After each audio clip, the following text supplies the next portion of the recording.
Ladies and gentlemen, very happy Sunday to you. It's just shy of about 1:30 p.m. Welcome to Lazy Odd Job Sunday. It sure feels good. Don't get me wrong, I got 20 or 30 things that need to be done today. I've knocked about half of them out of the park already, but it's at a person's own pace and own time, and feels kind of good. I don't know what to tell you. I can't really do anything else, so I don't have to feel so bad about it. Okay, we got our rain. We got a significant amount of rain, an absolute beautiful rain all day yesterday. It was hit and miss there for all afternoon, but then the floodgates opened up last night. Now they're claiming that we got what'd they say, 0.55. I'm telling you right now, that's a bunch of gibberish. We got a great deal more than that. But we needed a real good drink up here. We got it. It's kind of late. Well, selfishly for me, with a lot of the corn crops that are still out there, that's gonna do a little bit of justice. It's still kind of late in the year for all this moisture nonsense now, but it's going to do some people justice, which is a great thing. And yeah, okay, yesterday was all about sweet corn.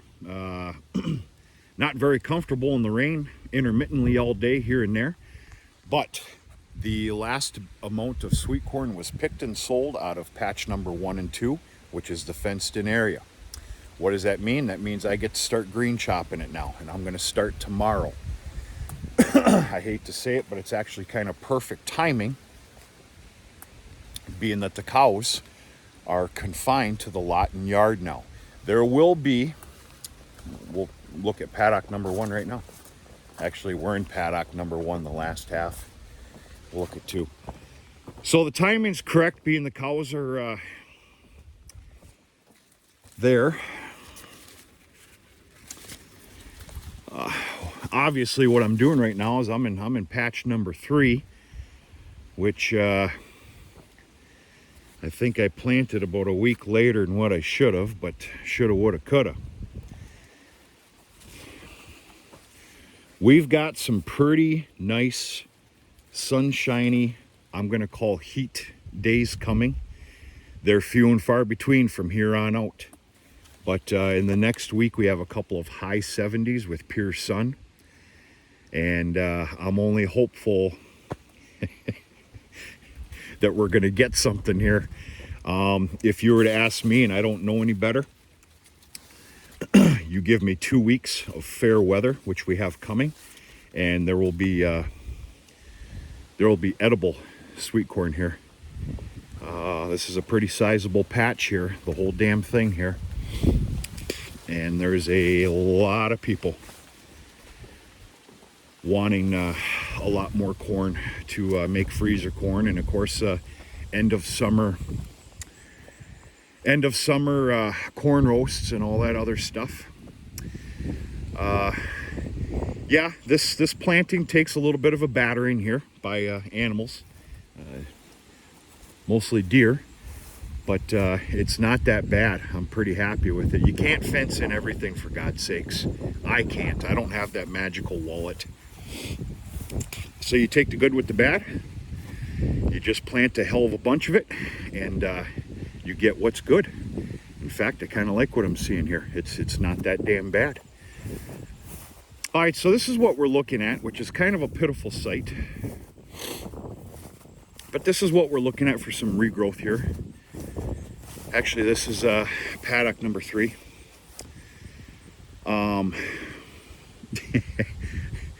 It's green. I don't know what else to say. The cows are definitely going to be locked up in the yard. And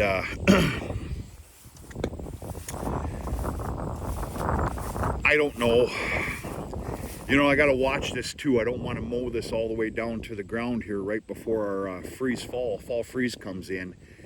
So I'd have to say about another week and a half, we're going to do a complete grazing rotation for the last time this year.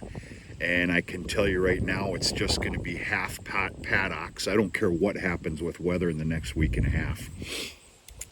It's going to be half paddocks and what I dare say supplemental feeding up at the yard.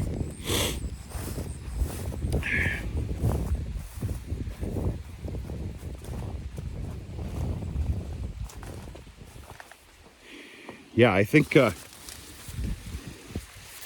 we're going to be looking good here. Shoulda, woulda, coulda. A week earlier planted would have been nice. I will document that. I'm going to tell you something though. There's not a whole hell of a lot that you can document and mirror the following year after the damn summer that we've had. But nonetheless, forget about weather. I did put this in pretty late.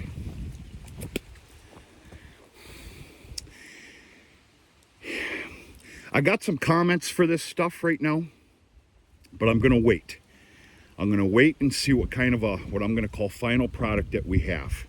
I've got some comments for it.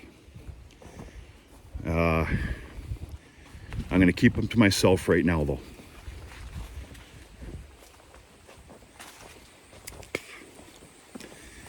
Quite naturally, when this gets picked through,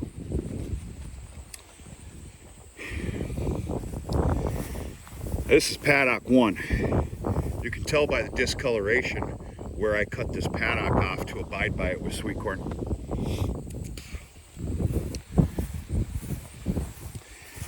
Naturally, once I'm done picking in here, or once I deem it to be too tough and starchy, or if fall tipworm sets in like it's gonna be, I hope just not sooner than later, I will be green chopping this for the cows every day, a full wagon load, and then whatever's left here, which there'll be a lot. I mean, I'm doing this with the flail chopper. Some of you know how that goes. There's a lot of product on the ground after that.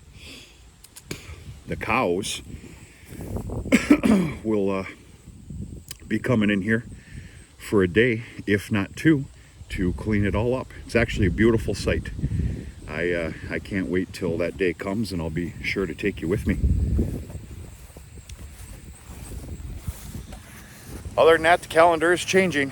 One of the odd jobs that I'm about to do the second I press stop on this video is thoroughly clean out the pellet stove. There's been a couple of mornings here in the last week or two where that pellet stove on low in the morning would have been nice. Getting out of those warm covers, everybody knows what I'm talking about right now. So yeah, the pellet stove is going to get all cleaned out here this afternoon. Won't take long. It's an absolute dirty, nasty, disgusting job. That's the one thing about the pellet stoves. They sure are nice for a secondary heat. It's secondary in my book here anyway. But you better be prepared to clean. Also depends what kind of pellets that you used. I learned that. There's 3 different pellets that I can get my hands on, different manufacturers, companies. I'm going to stop there. But yeah, it's a dirty, nasty, disgusting job. Those pellet stoves are no joke as far as keeping clean and being clean. And an absolute thorough dismantling, and all the nooks and crannies needs to be cleaned up here today. In fact, we've got a rain day, I think Tuesday. I got it on my calendar to go into town and come home with a pallet of my preferred wood pellets. Folks, I got to tell you, for me, I think this is the first day of fall for me. For me, fall's in the air. I actually had a sweatshirt on this morning walking to the barn. My Green Bay Packers play today. I believe they're at Minnesota. They play at about 4:25 p.m. here today, which is perfect timing. I'll be in the middle of chores. I'll have my portable Milwaukee radio with me everywhere I go. I'm going to continue on odd jobs and have the Packer game on, and that's just that's living life, if you ask me, right now, this time of year. Fall's in the air, putting things to bed slowly but surely. And Sunday afternoon with the Packer game on, I can't get myself to sit on the couch and watch a game anymore. Not during the day. That just doesn't exist anymore, and I'm not complaining about that. But that's it, folks. I'm just taking a small little break from my very lazy Get Ahead Sunday, Odd Job Sunday, and taking you with me. Definitely want to take a look at this third planting sweet corn here. We better cross the old fingers here, because as good as it's looking, it could very easily not go further. And I paid a king's ransom for this seed and this planting, for my checkbook anyway. We'll see what happens. That's it, folks. Happy Sunday. I feel a little shamed. It is September 11th today. Don't forget it. I don't know what else to say other than that. Show a little appreciation. Maybe take a step back. Take a look at yourself. Look at your surroundings. What exactly are you doing for your country? I don't know. Hopefully that makes sense to some of you. Sure as God hell hope so. Go from there. We're going to talk to you sooner than later.